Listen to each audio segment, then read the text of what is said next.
Jesus says, "Let me replace those word curses with living truth and pure life." November 14th, 2015. Words from Jesus to Sister Clare, spoken by Jackie.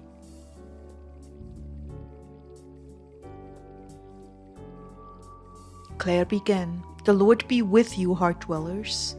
He spoke to Ezekiel and gave him a beautiful teaching on the abundant life. The abundant life according to Jesus, not according to the world. And this is right straight out of his journal, so I'll just begin reading it to you. Ezekiel began, "Hi, Lord. Thank you for letting me get some sleep today. I felt like I really needed it. I really enjoyed our time this morning.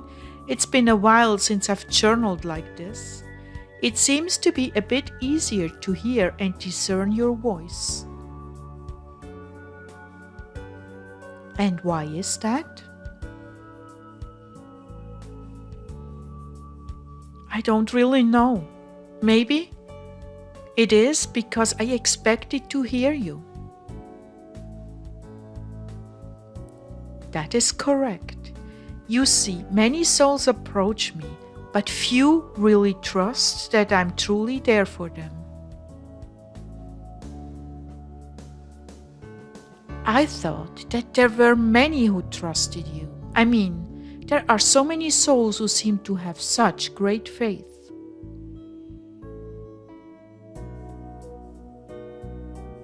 What you read and what you see on programs and videos can be very convincing, but what I'm talking about is something far more sublime, something that is genuinely there in the depth of the soul.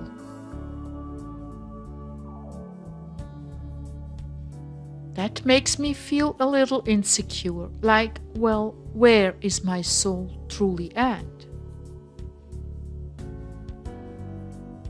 Your soul is a work in progress, just like most, but I do see your efforts and I'm very pleased with them.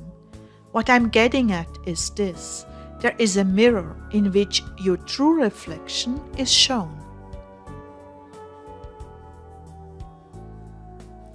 Regardless of all the outer layers of fear and insecurity or pride and self-confidence, whichever the case may be, there is still an absolute truth of who you really are underneath all of that. You have heard it said that humility is simply the truth about anything. That is well put. It is so hard for your souls to see the state that they are actually in, because over time so much has been projected onto them. From the time a child begins to understand words and their meaning, he or she becomes like a magnet, recording everything that they see, feel, and hear.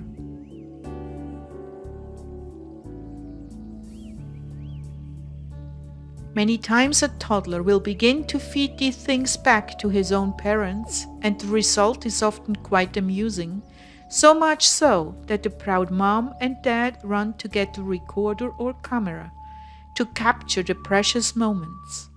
Everyone has a wonderful time listening to that little voice as it puts its first words together, and so it should be. I created this stage of childhood precisely for the loving pleasure of cherishing the special gift that is there. However, once the time of infancy and toddling is past, these same words begin to take shape and meaning. I know that you are thinking that all of this is terribly obvious, even mundane, but be patient and follow my reasoning. There is a point to it. Just think about it for a minute. Now already, the child has absorbed a phenomenal amount of information, and as perceptions grow, so do the feelings of self-worth.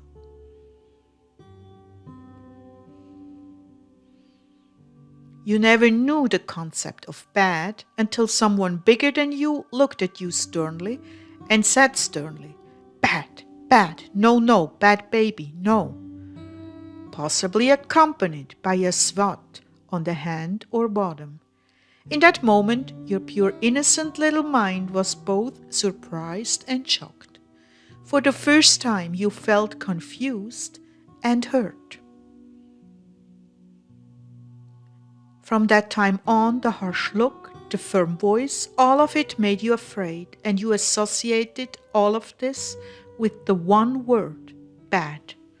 Depending upon what kind of parents you had, siblings, and overall mood and tone of the household, this terrible brand was indelibly marked, permanently etched within your little heart and mind, emotions, and yes, even your soul. Now, if you simply take this pattern and follow it through, you can easily see how many things attached themselves to you, the real you, deep inside. Whether you learned healthy boundaries, saturated with lots of love and affirmation, or you had to learn to protect yourself in a family that was less than loving. You still had begun to grow and form an opinion of who you were based on others' actions towards you.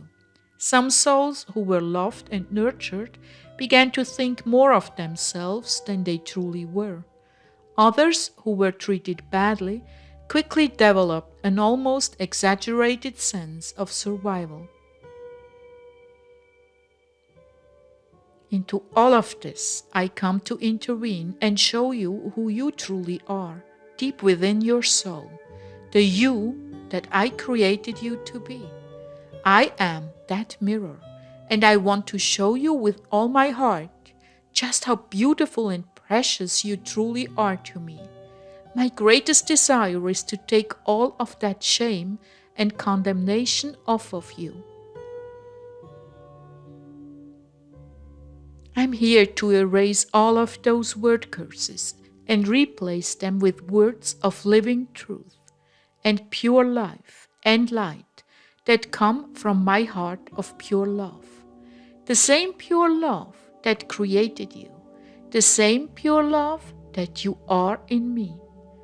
So enough guilt. I have come that you might have life and that you might have an abundant life. John 10:10.